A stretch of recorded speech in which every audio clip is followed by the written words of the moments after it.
우리 하나님 말씀 함께 보겠습니다. 야고보서 4장 오늘 본문 말씀이 1절부터 10절 말씀까지인데요. 오늘 우리 함께 봉독하는 것은 1절부터 3절까지만 먼저 함께 우리 봉독하기로 하겠습니다. 제가 먼저 1절 말씀 봉독합니다. 너희 중에 싸움이 어디로부터 다툼이 어디로부터 나느냐? 너희 지체 중에서 싸우는 정욕으로부터 나는 것이 아니냐? 너희는 욕심을 내어도 얻지 못하여 살인하며 시기하여도 능히 취하지 못함으로 다투고 싸우는도다. 너희가 얻지 못하면 구하지 아니하기 때문이요. 3절 함께 봅니다. 구하여도 받지 못함은 정욕으로 쓰려고 잘못 구하기 때문이라. 아멘. 하나님의 말씀입니다.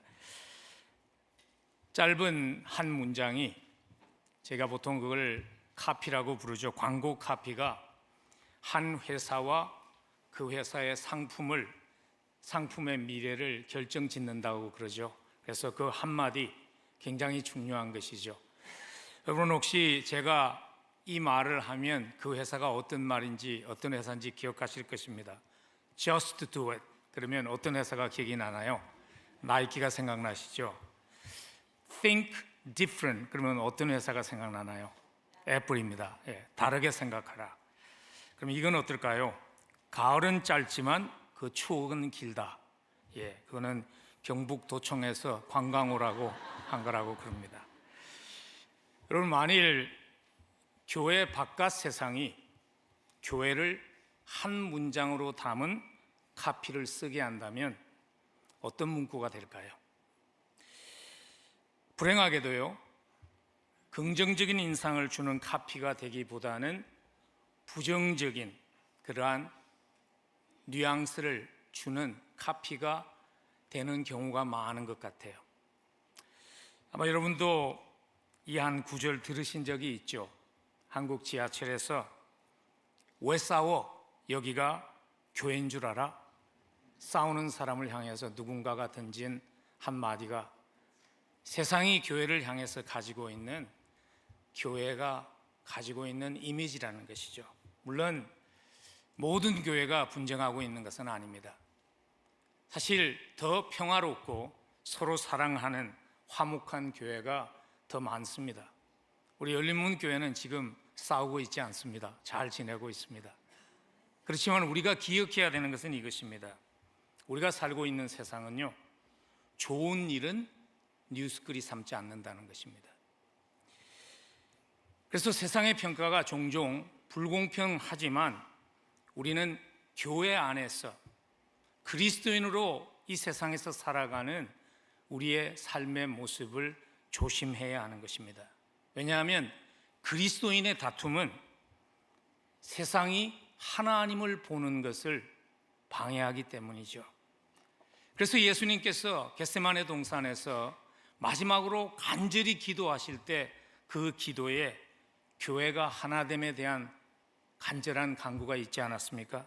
요한복음 17장 21절에서 아버지여, 아버지께서 내 안에 내가 아버지 안에 있는 것 같이 그들도 다 하나가 되어 우리 안에 있게 하사 세상으로 아버지께서 나를 보내신 것을 믿게 하옵소서. 이민교회가 많은 2세들을, 다음 세대들을 사실 잃어버리고 있는 것이 현실입니다. 그런데 왜 이민 2세들이 1세대 부모의 교회를 떠나는가에 대한 연구를 할 때 항상 그 원인 중에 나오는 한 가지 이유가 뭐냐면 이민교회의 분쟁입니다.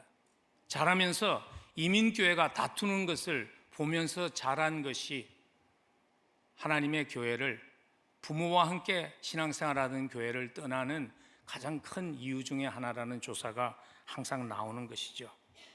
그래서 오늘 야고보서 4장에서 다루고 있는 이 주제, 다툼과 분쟁의 문제는 굉장히 중요한 것입니다. 모르겠습니다. 오늘 설교를 하다가 여러분들이 박수 칠 일이 있을지 잘 모르겠어요. 제가 그런 생각이 들었습니다. 야구 경기를 보면요, 홈런 친 다음에 나온 선수가 제일 어렵습니다.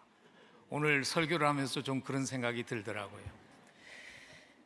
여러분, 어떻게 하면 분쟁하기보다는 서로 사랑하는 그러한 믿음의 사람들의 모습을 세상에 보여줄 수 있을까요? 그러기 위해서 우리에게 정말 필요한 것은 뭐냐면요, 무엇이 우리로 다투게 하는가 하는 근본적인 이유를 이해하는 것이 필요합니다. 근본적인 원인을 알지 못하면 바른 해결책을 찾을 수가 없는 것입니다. 저희 집에서 이런 일이 있었습니다. 저희 집에 김치 냉장고가 하나 있는데요, 계속 한쪽에서 좀 불쾌한 냄새가 많이 나는 거예요. 그래서 제 아내와 제가 어떻게 생각을 했는가 하면요, 어쩌면 며칠 전에 어떤 성도님이 한국을 갔다 오면서 선물을 주었는데 마른 오징어를 선물을 주었어요. 그래서 그것 때문에 냄새가 나는 줄 알고 우리 두 부부가 그걸 먹어치우기 위해서 열심히 오징어를 먹었습니다. 근데 오징어를 다 먹었는데도 냄새가 안 없어지는 거예요. 처음에는 이렇게 생각했어요. 이게 마른 오징어가 맛은 있지만 냄새가 지독하구나, 그렇게 생각했는데 2주가 지났는데도 냄새가 안 없어지는 거예요. 그래서 김치 냉장고를 밑에까지 들어가서 파내려가 보니까 거기에 썩은 게살전이 있었습니다.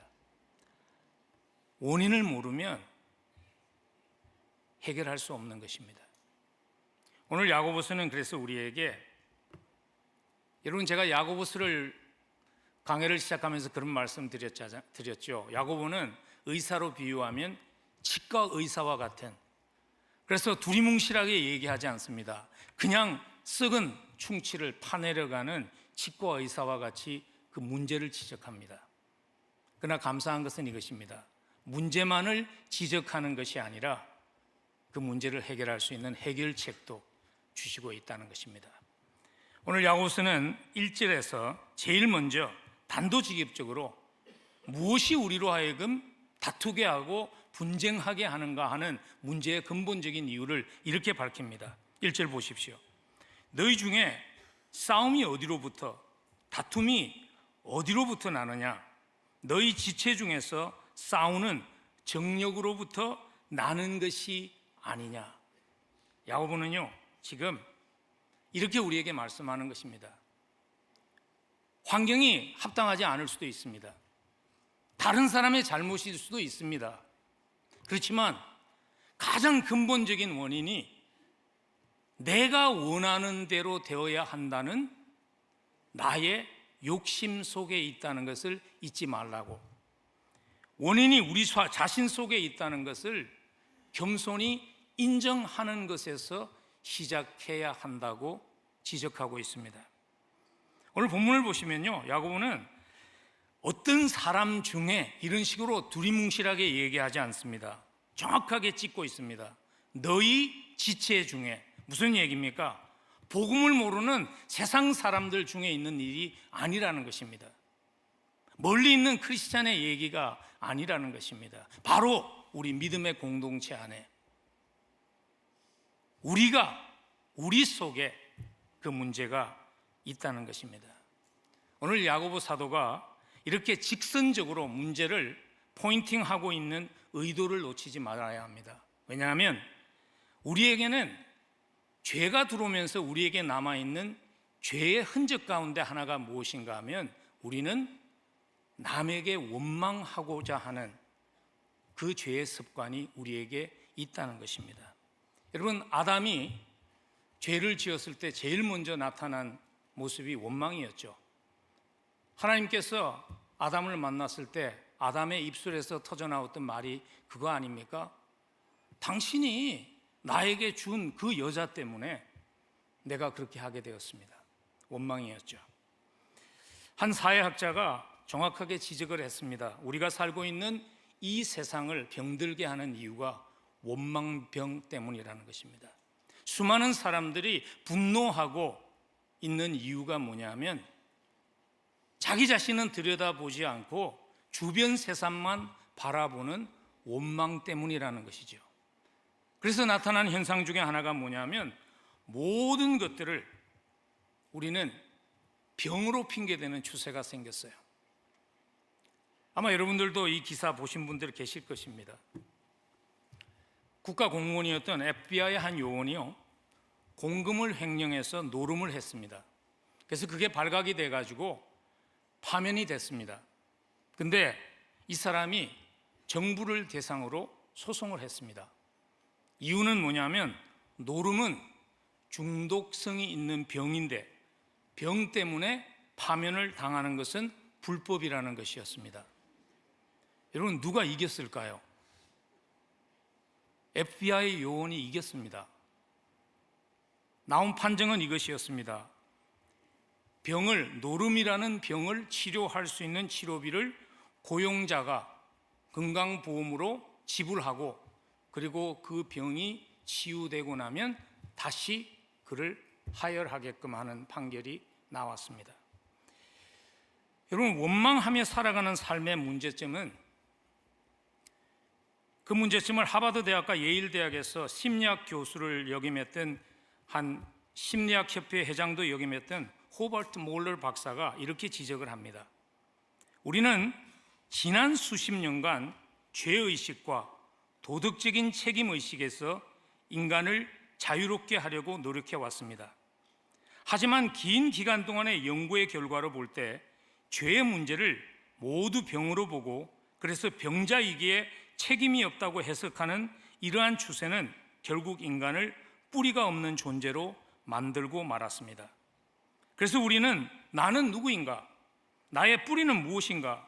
산다는 의미는 무엇인가 하는 의문을 가진 채 서게 되었습니다라고 아메리칸 사이콜로지라는 잡지에 그가 기고한 글에서 밝혔습니다. 오늘 하나님의 말씀 우리에게 이렇게 말씀하십니다.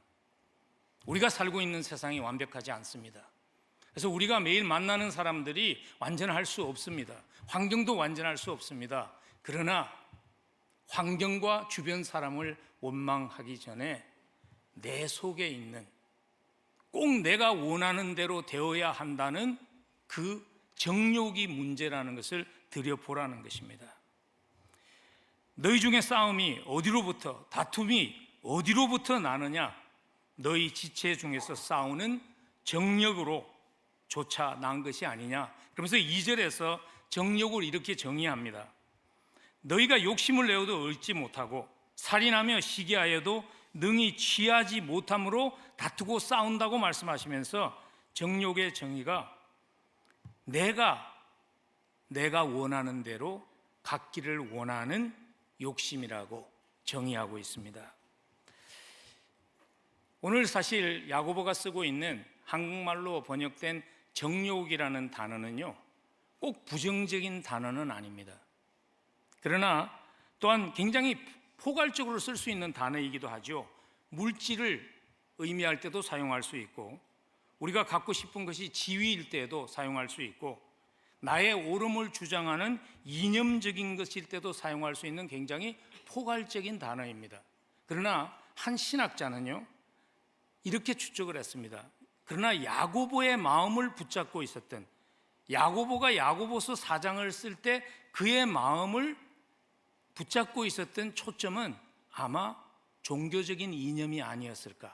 그 이유는 무엇인가 하면 2절에서 시기하여도 능히 취하지 못한다 할 때 시기라는 그 헬라어 단어가 젤루테라는 그 단어에서 당시에 종교의 열성당이었던 젤롯 당이 나왔기 때문이라고 말하면서, 젤롯 당은요, 하나님의 뜻을 이룬다는 명분으로 암살도 전쟁도 마다하지 않았던 사람들의 종교 집단이었습니다. 그러므로 그는 이렇게 말합니다. 오늘 1절은 어떤 면에서 도덕적인 가면을 쓰고 종교적인 가면을 쓰고 계속 싸우고 있으면서 그걸 숨기려 하지 말라는 것이죠. 그 가면을 벗어버리고 원인이 나에게 있다는 것을 겸손히 하나님 앞에서 인정하라는 것입니다. 여러분, 종교인들의 싸움이 화해가 어려운 이유가 그런 것 아닐까요? 사실 비종교인들은요, 싸우고 나면 그냥 술 한잔 같이 하면서 내가 귀한한 고집 부려서 미안해 그러면 끝납니다. 근데 종교인들은 화해가 잘 되지 않는 이유가 뭐냐면 하나님의 영광이라는 가면, 진리의 보존이라는 그러한 가면을 시험을 통해서 실질적으로 자기 속에 있는 내가 주장하는 것이 관철되어야 한다는 것을 자꾸 덮으려고 하기 때문인 것이죠. 오늘 야고보서는 그걸 지적하는 것입니다. 분쟁이 있다면, 내 마음속에 분노가 있다면 제일 먼저 자기 자신을 돌아보라는 것입니다. 그러면서 야고보서는 문제만을 우리에게 말씀하는 것이 아니라 그 문제의 해결책을 2절과 3절에서 두 가지씩 우리에게 주시고 있습니다. 첫 번째는 이것입니다. 이겨도 지는 싸움을 피하라는 것입니다. 이런 말이 있잖아요. 전투에는 이겼는데 전쟁에는 졌다는 말이 있죠. 오늘 2절 말씀에 보면 너희는 욕심을 내어도 얻지 못하여 살인하며 시기하여도 능히 취하지 못함으로 다투고 싸운다. 우리가 싸우는 싸움 가운데 그런 싸움이 있다는 거예요. 내가 이겨도 지는 싸움을 싸우지 말라는 겁니다. 여러분, 그런 싸움의 대표적인 예가 어떤 예가 있을까요? 부부싸움 아닐까요? 부부싸움에서 이기면 승리하는 것입니까? 부부싸움에서 이기면 고통만 남죠. 부부싸움에서 내가 옳다는 것을 주장하고 증명해서 이겨봤자 서로 밥도 같이 안 먹고 방도 따로 쓰고 자식들은 어떻게 처신해야 될지 몰라서 눈치 보고 빙빙 돌고 지는 싸움 싸우지 말라는 거예요. 제가 얼마 전에 가까이 이렇게 코칭도 하고 좀 신앙적으로 도움도 주었던 젊은 자매가 결혼을 하고서요, 아이를 하나 낳고 2년 만에 이혼을 했어요. 그래서 괜찮은 자매인데 왜 그렇게 되었을까 알아보았더니 이 자매가 사소한 일에도 자기가 오르면 꼭 논쟁을 해서 이겨야 되는 거예요. 그래서 거의 모든 일에서 자기의 옳음을 증명하고 싸움에 이겼어요. 근데 싸움에는 이겼는데 관계를 잃어버렸어요. 싸움에는 이겼는데 사랑을 잃어버렸어요. 오늘 야고보는 그 경고를 우리에게 하는 겁니다. 싸워서 이겨도 얻을 것이 없는, 지는 것과 다른 바가 없는 싸움을 싸우지 말라는 거예요. 교회 속에서의 싸움이 그런 것 아닐까요? 성도와 목사의 싸움은 이겨도 지는 싸움입니다. 저랑 싸우는 분이 없으니까 제가 마음 편하게 이 주제를 말할 수 있는데요. 여러분, 목사는 여러분들이 싫든 좋든 마이크 잡은 사람이잖아요. 여러분이 싫든 좋든 목회자는 앞에서 하나님의 말씀을 대언하는 사람인데 그와 싸우고 있다면 하나님의 말씀이 나에게 은혜로 와서 받아질 수 없는 것이죠. 내가 손해보는 거예요. 저는 종종 이런 상담 내용이 담긴 메일을 받습니다. 우리 교회에 이런 문제가 있습니다. 우리 목사님이 이런 문제가 있습니다. 그래서 제가 총대를 메고서 저라도 나서서 싸워야 되지 않겠습니까? 이런 이메일을 받을 때가 있습니다. 저는 그런 분들에게 이렇게 조언합니다. 하나님의 교회는 하나님이 책임지게 하시고 본인은 은혜 받을 수 있는 대로 가십시오. 왜냐하면 여러분, 우리가 요한계시록 공부하면서 그 얘기 많이 들었잖아요. 7 금촛대 사이에 거니시는 하나님, 교회의 주인은 하나님이십니다. 그리고 우리가 조심해야 되는 것은 뭐냐면 우리 자신이 완전하지 않다는 겁니다. 처음에는 하나님의 영광이라는 그 문제를 두고 우리가 싸우는지 모르지만 자칫 잘못하면 나의 의라는 자기의 고집이 자리를 차지할 수 있는 위험이 우리는 다 죄인이기 때문에 우리에게 있기 때문입니다. 여러분, 오해하지는 마십시오. 인생을 살면서 희생하며 싸워야 할 경우가 없다고 말씀드리는 것 아닙니다. 때로는 우리의 모든 것을 걸고 싸워야 할 때가 있습니다. 그렇지만 조심해야 되는 것은 그러한 싸움도 처음에는 공의를 위한 싸움으로 시작했는지 모르지만 자칫 잘못하면 나의 의라는 것으로 초점이 흐려질 수 있다는 우리 속에 있는 그 죄성을 인식하는 것이 필요합니다. 그래서 오늘 하나님의 말씀은 다른 해결책을 우리에게 주시고 있습니다. 그 다른 해결책은 무엇인가 하면요, 바른 기도를 드리라는 것입니다. 2절과 3절을 보면 너희가 얻지 못하면 구하지 아니하기 때문이요 구하여도 받지 못하면 정욕으로 쓰려고 잘못 구하기 때문이라. 오늘 다툼에 대한 얘기를 하다가 갑자기 기도의 주제가 나오는 이유는 뭐냐면 기도가 해결책이기 때문입니다. 근데 오늘 본문을 보면 기도가 다 같은 기도가 아니라는 것이죠. 잘못된 기도가 있고 바른 기도가 있다는 것입니다. 근데 바른 기도를 할 때 우리는 다툼을 해결할 수 있다는 것입니다. 여러분, 어떤 기도가 잘못된 기도일까요? 오늘 본문을 보면요, 2절과 3절을 보면 야고보 사도가 우리에게 말씀하시고 있는 잘못된 기도는 이런 것이죠. 내가 이미 모든 것을 정해놓고 이것입니다. 내가 정해놓고 하나님이 그 일을 하시도록 구하는 기도가 잘못된 기도라는 것이죠. 그래서 오늘 야고보 사도가 이렇게 얘기하는 거잖아요. 2절 후반부에서 이런 기도는 기도 안 하는 것과 마찬가지라. 그래서 너희가 얻지 못하면 구하지 아니하기 때문이라. 우린 보통 이 구절을 그냥 떼내가지고 독립적으로 해석하지만 오늘 본문에서 보면 그 의미는 무엇인가 하면요, 잘못된 기도를 했기 때문에 기도하지 않은 것과 같은 결과가 되었다는 것입니다. 그럼 어떤 기도가 바른 기도일까요? 분쟁을 해결하게 하는 기도는 어떤 기도일까요? 3절을 반면교사 삼아서 답을 찾을 수 있습니다. 3절 보십시오. 구하여도 받지 못함은 정욕으로 쓰려고 잘못 구하기 때문입니다. 바른 기도는 이거죠. 내 뜻대로 되게 하기 위해서 구하는 기도가 아닌 것이죠. 그게 바른 기도죠.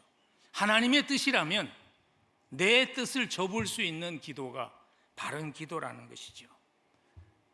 여러분, 잘못된 기도가 바른 기도로 변할 때 분쟁마저도 합해서 선을 이루시는 하나님을 우리는 경험하는 축복을 누리게 됩니다.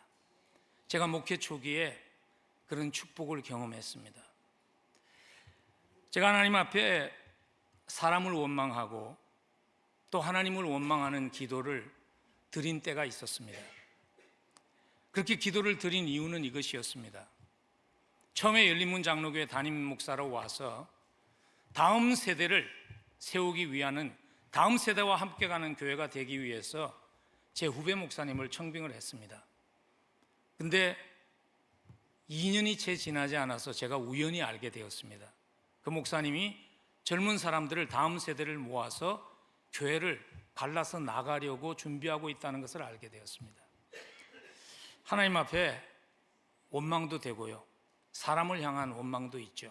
뭐냐면 대학교 후배고 신학교 후배고 그렇게 믿고 왔는데 하는 분노가 내 마음속에 있었습니다. 근데 그 기도를 계속 드리고 있는데 제 속에 계신 성령님께서 저희 기도를 바꾸기 시작했습니다. 어떻게 바꾸었는가 하면요, 하나님, 이것이 나의 욕심입니까? 하는 기도로 나의 기도를 바꾸기 시작하셨습니다. 하나님, 내가 1세 목사이기 때문에, 1세를 교회를 섬기는 담임 목사이기 때문에 다음 세대를 붙잡고 가려는 것이, 함께 가려는 것이 이게 목사 개인의 욕심입니까? 하는 기도를 하나님 앞에 드리게 하시더라고요. 그 기도가 바뀌기 시작하니까 나의 욕심입니까? 하는 기도를 드리기 시작하니까 하나님의 음성이 들리기 시작했어요. 하나님께서 저에게 이렇게 세밀하게 말씀하셨습니다. 사람 원망하지 말고 그게 네 책임이었는데 네가 책임을 감당하지 못한 결과라는 것을 인식하라고 말씀하셨어요. 왜냐하면 내가 담임 목사인데 담임 목사가 다음 세대에 대한 정확한 청사진도 없으면서 사람을 청빙했기 때문에 다른 그림을 가진 사람이 온 것이지 그 사람을 원망하지 말고 네가 담임 목사임에도 불구하고 그러한 그림조차 가지고 있지 않는 것을 회개하고 찾으라는 것이 주님이 저에게 주신 응답이었습니다. 그래서 하나님 앞에 회개하면서 기도하기 시작하니까 만나야 할 사람들을 만나서 지혜도 주시고 성경을 읽으면서 하나님이 교회를 향하신 청사진을 얻게 하셨습니다. 그것이 오늘 열린문 교회가 다 세대가 1세와 2세와 3세가 함께 하나님의 나라를 향해서 나아가는 상호의존 교회의 그림을 낳게 하는 축복의 시간이 되게 한 경험이었습니다. 여러분, 기도가 내 뜻을 관철시키기 위한 기도가 아니라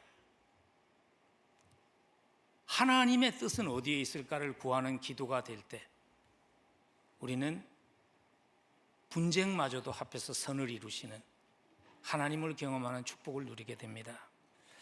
4절로 돌아갑니다. 4절에 보면요, 4절에서 다시 기도의 주제를 계속 이어갑니다. 4절 읽어드립니다. 가늠한 여인들아, 세상과 벗된 것이 하나님과 원수됨을 알지 못하느냐?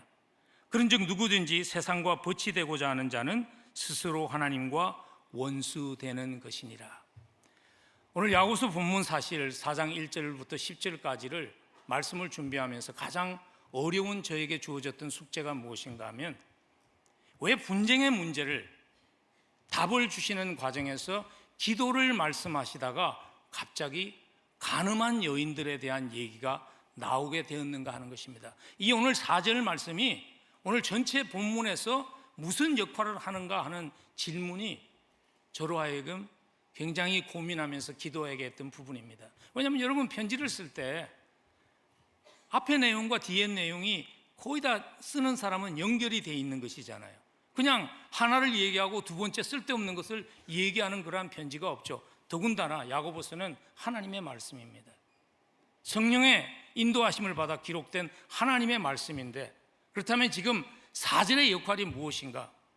4절의 역할은 이것입니다.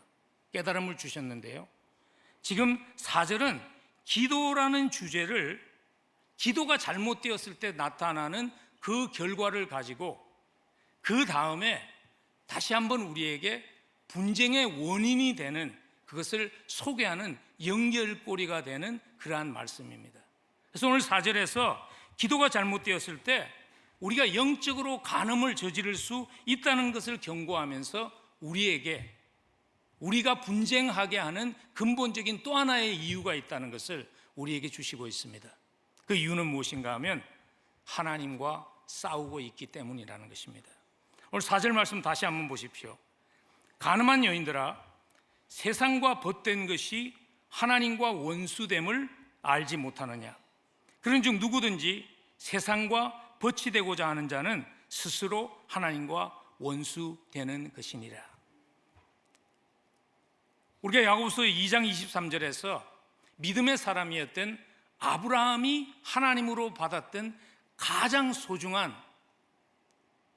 축복, 특권이 뭐라고 말씀하셨냐면요, 그거는 하나님의 벗이 되는 것입니다. 아브라함이 하나님을 믿으니 이것을 의로 여기셨다는 말씀이 이루어졌고, 그는 하나님의 벗이라 칭함을 받았다고 야고보는 이미 우리에게 소개를 했습니다. 믿음으로 살아가는 우리에게 주어진 특권이 뭐냐면 하나님의 벗이 되는 것입니다. 하나님의 친구가 되어야 하는 것입니다. 근데 하나님의 친구가 되어야 할 사람이 세상과 친구가 될 때는 오늘 보니까 하나님과 원수가 되는 것이라. 그 말씀을 하시면서 지금 우리에게 문제를, 분쟁의 원인을 얘기하시는 것입니다. 하나님과의 관계가 깨어졌기 때문에, 하나님과 싸우고 있기 때문에 우리의 삶에 많은 분쟁이 있다는 것이죠. 오늘 4절에서 간음한 여인들아 하는 복수형을 쓰신 이유는요, 당시 야고보가 글을 쓸 때 그 교회 안에 간음하는 여인들이 많았다는 그런 얘기가 아닙니다. 오늘 이것은 영적인 간음을 하고 있는, 하나님과 싸우고 있는 사람들을 총칭해서 부르는 타이틀로 야고보가 선택한 것이죠. 근데 우리가 말씀을 읽으면서 이런 생각을 가질 수 있습니다. 아니 뭐 그 하나님과 보탰는데 세상과 조금 보탰다고 뭐 간음했다고까지 말할 필요가 있는가 하는 거부감이 우리에게 있습니다. 솔직히 그러지 않나요? 야고보 사도가 말씀을 쓰면서 우리의 반응을 예상했던 것 같아요. 그래서 5절에서 하나님의 상처 입은 마음을 이렇게 기록해 주고 있습니다. 5절 보십시오. 너희는 하나님이 우리 속에서 거하게 하신 성령이 시기하기까지 사모한다 하신 말씀을 헛된 줄로 생각하느냐. 지금 야고보가 쓰고 있는 논리가 이런 것입니다. 한번 이렇게 생각해 보십시오. 경제적으로 좀 어려운데 하루는 아내가 와가지고 뭘 좀 사달라고 요구를 하는 겁니다. 뭐 이게 꼭 아내일 수도 있고 남편일 수도 있겠죠. 누가 돈을 더 많이 버는가에 따라서. 근데 그래서 남편이 지금 좀 어려우니까 때가 적합지 않으니까 조금만 기다려줘 그렇게 얘기를 했는데 아내가 기다리지 못하고 예전에 자기가 알던 남자에게 가서 도움을 청했다고 생각해 보십시오. 여러분의 마음이 어떨까요? 오늘 야고보는 그 논리를 쓰고 있는 것입니다. 하나님의 법인데 하나님께서 우리가 기도했는데 하나님은 미래를 아시잖아요. 적합한 때가 아니니까 지금 그것을 주어도 축복이 아니니까 기다리라고 그러니까 기다리기보다는 세상을 보태서 세상적인 방법으로 그 일을 해결했다면 여러분은 하나님을 시기하게 한 것입니다라고 야고보는 지금 그 논리를 사용하고 있는 것입니다.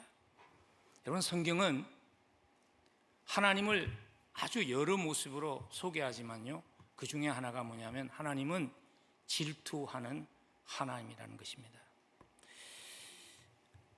여러분 하나님이 질투하시리만큼 마음 아파하신다는 생각을 우리는 하면서 신앙생활을 하는지요? 우리는 혹시 하나님이니까 하나님이니까 그 정도 봐줄 수도 있지 그렇게 생각하면서 신앙생활을 하고 있는 것은 아닐까요? 여러분 정말 사랑하는데 그 사랑하는 사람이 다른 그 누군가를 사랑한다면 그래도 아무런 느낌이 없다면 그건 사랑이 아닌 거죠. 하나님은요 자기의 아들의 생명을 우리에게 주시리만큼 우리를 사랑하신 하나님이신데 우리가 다른 것과 사랑에 빠질 때 하나님의 마음이 얼마나 아프실까요?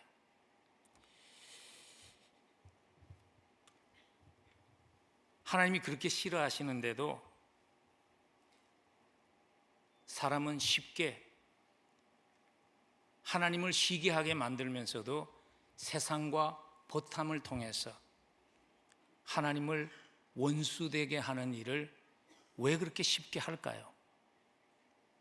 그 이유는요 우리 속에 이 거짓말이 여전히 지워지지 않고 있기 때문입니다. 그 거짓말은 뭐냐 하면 내가 원하는 대로 살아야지 그 인생이 행복한 삶이라는 내가 원하는 대로 산 인생이 가장 행복한 인생이라는 그 거짓말이 우리 속에 있기 때문이죠. 여러분 어떤 노래가 많은 호응을 받고 히트를 치는 이유가 뭐예요? 왜냐하면 그 노래가 공감을 일으키기 때문이잖아요. 그런 노래 하나 있죠. 기억하시나요? 프랭크 시나트라가 부른 My Way라는 노래. 여러분 다 아시는 노래죠. 우리에게 사랑받는 노래잖아요. 근데 그 가사를 잘 보시면요 그 가사가 이런 거예요. 내가 내 인생의 모든 것을 계획했고 내가 세운 그 계획대로 최선을 다해서 걸어왔습니다. 그래서 그 무엇보다 중요한 것은 내 삶을 내 방식대로 살았다는 것입니다. I did it my way. 그리고 또 이렇게 말하죠. 지난 세월이 말해주듯이 어려움도 있었고 실패도 있었습니다. 그러나 나는 후회하지 않습니다. 왜냐하면 내 방식대로 살았기 때문입니다. 내가 선택한 방식이었기 때문입니다. Yes, it was my way. 여러분, 불행하게도요, 우리는 여전히 그 사탄의 거짓말에 하나님의 방법이 아니야, 하나님의 계획이 아니야, 네 계획대로 네 방법대로 살 때 그 인생이 행복한 인생이야 하는 그 거짓말에 우리는 여전히 쉽게 속아 넘어간다는 것입니다. 그래서 오늘 7절 말씀에서 이렇게 말씀하는 겁니다. 하나님께 순종하기 위해서 마귀를 대적하라고. 7절 말씀에 그렇게 썼죠. 그런즉 너희는 하나님께 복종할지어다. 그리고 마귀를 대적하라. 이 말씀도 우리가 문맥에서 상관없이 떼어내서 잘 사용하는 말씀인데요, 사실 오늘 문맥으로 볼 때 이런 내용이에요. 하나님께 순종하기 위해서 마귀의 거짓말을 거부하라는 것입니다. 여러분, 하나님과의 관계가 회복되지 않으면 인간과의 관계는 회복되지 않습니다. 하나님과의 관계가 깨어지면 인간과의 관계가 깨어집니다. 우리는 성경에 기록된 역사를 통해서 보지요. 아담과 하와가 그랬고요, 가인과 아벨이 그랬지요. 하나님과의 관계가 깨어진 세상에는 평화가 없습니다. 존 맥카트 장군이 이런 얘기를 했습니다. 군대와 힘의 균형과 유엔은 모조리 실패한 것입니다. 우리가 승리했다고 생각해서는 안 됩니다. 만일 인간을 위한 근본적인 해답을 찾아내지 못한다면 아마겟돈 전쟁은 문턱에서 멀지 않습니다. 인류의 문제는 근본적으로 신학적인 문제입니다. 인간을 구원하기 위한 대답은 군사적인 것이 아니라 영적인 것입니다 하는 예리한 지적을 맥카트 장군이 한 적이 있습니다. 하나님과의 관계가 깨어지면 답을 찾을 수 없습니다. 그래서 오늘 야고보서는요, 문제가 내 속에 있다는 것을 인식하라. 그리고 또한 하나님과의 관계가 깨어졌기 때문이라는 것을 인정하라고 말씀하신 후에 두 가지의, 그러면 어떻게 하면 하나님과의 깨어진 관계를 회복할 수 있을까 하는 두 가지의 해결책을 우리에게 주십니다. 그 첫 번째 해결책은 이것입니다. 더 큰 은혜를 주시는 하나님을 신뢰해야 합니다. 오늘 보시면요, 6절 말씀 보십시오. 그러나 더욱 큰 은혜를 주시나니 그러므로 일렀으되 하나님이 교만한 자를 물리치시고 겸손한 자에게 은혜를 주신다 하였느니라. 더 큰 은혜는 무엇일까요? 하나님이 겸손한 자에게 더 큰 은혜를 주신다는데 더 큰 은혜가 과연 뭘까요? 일반 은혜는 이것이죠. 구원받은 성도가 다 받는 은혜는 십자가 사건 때문에 예수 그리스도를 구주라고 고백하며 하나님의 자녀가 될 수 있는 은혜가 우리 성도된 우리 모두에게 주어진 은혜입니다. 그런데 오늘 하나님의 말씀은 구원받은 성도에게 하나님이 주시는 더 큰 은혜가 있다는 거예요. 그럼 더 큰 은혜가 뭐냐는 거죠. 그 더 큰 은혜를 누리면 하나님과 싸우는 것이 중단되고 사람과 싸우는 것이 중단된다는 것입니다. 더 큰 은혜가 뭘까요? 그 답이 오늘 보면 10절에 기록되어 있어요. 오늘 본문의 구조가 시간이 없기 때문에 자세하게 들어가지 못하지만 6절부터 10절 사이가 겸손이라는 것으로 샌드위치 형식으로 그려져 있는 것입니다. 그런데 오늘 6절에서 더 큰 은혜를 겸손한 자에게 주신다고 말씀하신 후에 10절에 가서 더 큰 은혜가 이것이라고 답합니다. 주 앞에서 낮추라, 주 앞에서 겸손하라, 그리하면 주께서 너희를 높이시리라. 더 큰 은혜는 무엇인가 하면요, 하나님이 높여주시는 은혜입니다. 여러분, 하나님이 가장 적절한 때를 아시고 하나님이 높여주실 것을 신뢰할 수 있으면, 그 더 큰 은혜를 신뢰할 수 있으면 하나님과 다투지 않게 됩니다. 그런데 우리는 종종 하나님과 다투죠. 그 이유는 더 큰 은혜를 구하지 않기 때문입니다. 스스로 높아지는 삶, 나의 노력으로 높아지는 삶은 피곤한 삶입니다. 그러나 하나님이 높여주시는 삶은 행복한 삶입니다. 얼마 전에 이런 목사님의 한 간증을 들었습니다. 한 목사님이 미국 목사님이신데요, 책을 쓰려고 여러 가지 자료를 모아놓은 거예요.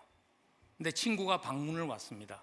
그래서 그 친구에게 자기가 모아놓았던 재료들을 나누면서 이런 것들을 책으로 쓰면 어떨까 하는 아이디어를 물어본 거예요. 이게 책으로 쓸만할까? 근데 불과 얼마 가지 않아서 그 친구가 이 목사님의 모든 아이디어를 가지고 책을 쓴 거예요. 그래가지고 그 책이 상당히 인기 있는 책이 되었습니다. 그래서 이 목사님이 갈등이 있었던 것이죠. 저작권 문제를 가지고 법정으로 소송을 해야 하는가, 다퉈야 하는가 하는 그 문제를 놓고 기도하는데 하나님이 이런 마음을 주셨대요. 그게 네가 수집하긴 했지만 그것도 내가 너에게 준 거 아니냐. 그러니까 그냥 원래 네게 있냐, 그것도 다 내가 준 것이니까 그냥 지나가라. 믿는 사람끼리 법정에 가서 저작권 싸움하면 누워서 침 뱉는 것밖에 안 되니까 지나가라는 말씀을 주셨어요. 하나님께서 그의 마음속에 더 큰 은혜를 사모하라는, 때가 되면 높이시는 하나님을 사모하라는 마음을 주신 거죠. 하나님께서 그 일을 하셨습니다. 그 후에 이 목사님이 책을 쓰셔서요, 기독교인들뿐만 아니라 비기독교인들까지 합해서 베스트셀러가 되는 책을 썼습니다. 여러분 추측이 되시죠? 이제 어떤 책인지. 목적이 이끄는 삶입니다. Purpose Driven Life. 리ክ 워런 목사님이 썼던 Purpose Driven Life의 비하인드 스토리가, 그런 스토리가 있습니다. 여러분 합하여 선을 이루시는 하나님을 신뢰하고 맡기면요, 하나님이 대신해서 싸우십니다. 이거 우리 한번 박수 쳐야 안 되겠습니까?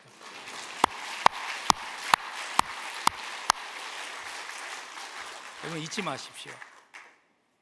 하나님이 주관하십니다. 때가 되면 하나님이 높이십니다. 하나님과 다툼을 중단하기 위해서 또 한 가지 필요한 해결책을 주십니다. 8절 보십시오. 하나님을 가까이 하라. 그리하면 너희를 가까이 하시리라. 죄인들아 손을 깨끗이 하라. 두 마음을 품은 자들아 마음을 정결하게 하라. 하나님과 다툼을 중단하기 위해서 오늘 해야 될 일을 8절이 우리에게 설명하고 있습니다. 그러면서 제일 처음 주시는 것이 그거죠. 손을 깨끗이 하라. 한국말에도 그런 표현이 있잖아요. 우리가 뭘 중단하거나 관뒀을 때 내가 손 뗐어, 손 씻었어 하는 표현이 있죠. 손을 깨끗이 하라는 말은 무엇인가 하면 중단해야 될 행위를 중단하는 거예요. 하나님과의 관계를 화목하게 하기 위해서. 근데 그 다음에 나오는 것이 숙제죠. 그 다음에 나오는 말씀이 뭐냐면 마음을 성결하게 하라. 손은 행위를 중단하면서 우리가 깨끗하게 할 수 있는데 마음을 어떻게 깨끗하게 합니까? 마음을 깨끗하게 하는 방법은요, 오늘 9절에서 이렇게 답합니다. 슬퍼하며 애통하며 울지어다.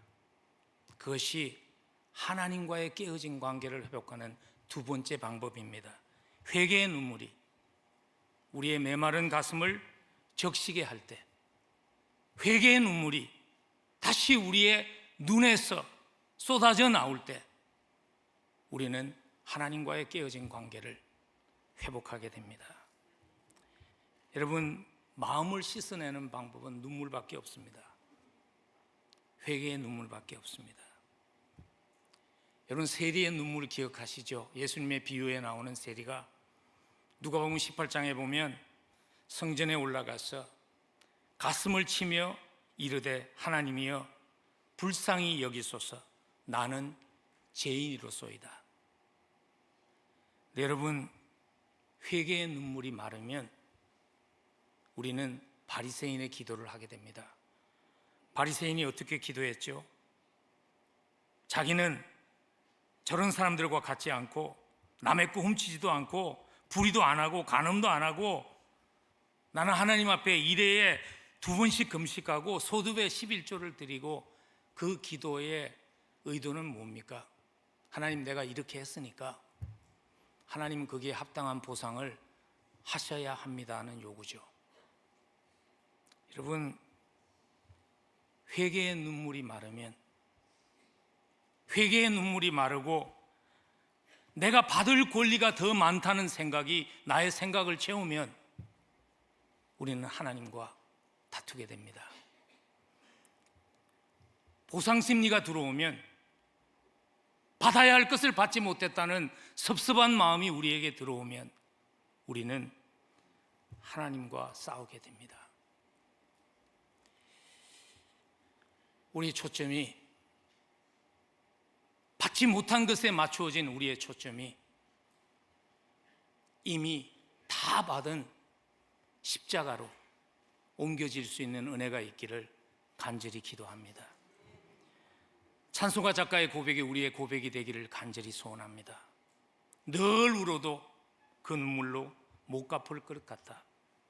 몸밖에 드릴 것 없어 이 몸 바칩니다 고백한 그 찬송가 작가의 고백이 여러분과 저의 고백이 되기를 간절히 소원합니다. 여러분, 아들을 주시기까지 사랑하신 하나님이십니다. 그런 하나님이 꼭 필요하다면 우리에게 주시지 않겠는가? 바울의 신념이었습니다. 바울의 신앙이었습니다. 때가 되면 하나님이 높이실 것입니다. 때가 차면 하나님께서 합하여 선을 이루실 것입니다. 기다리는 동안에 십자가 은혜만으로 충분합니다.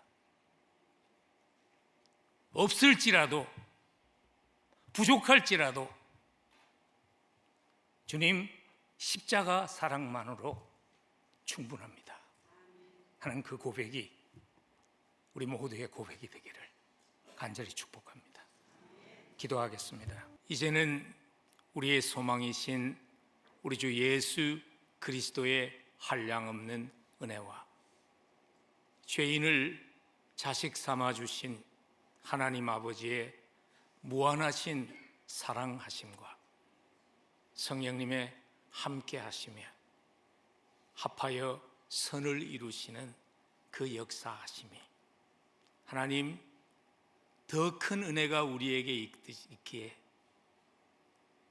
넉넉히 세상을 이기는 하나님의 사람들이 되게 해 주옵소서. 기도하며 이 자리를 떠나는 사랑하는 성도들의 사무회와 그들의 가정과 그들의 생업 위에, 그리고 하나님의 몸된 교회 위에 지금부터 영원까지 함께 하시옵기를 간절히 축원하옵나이다.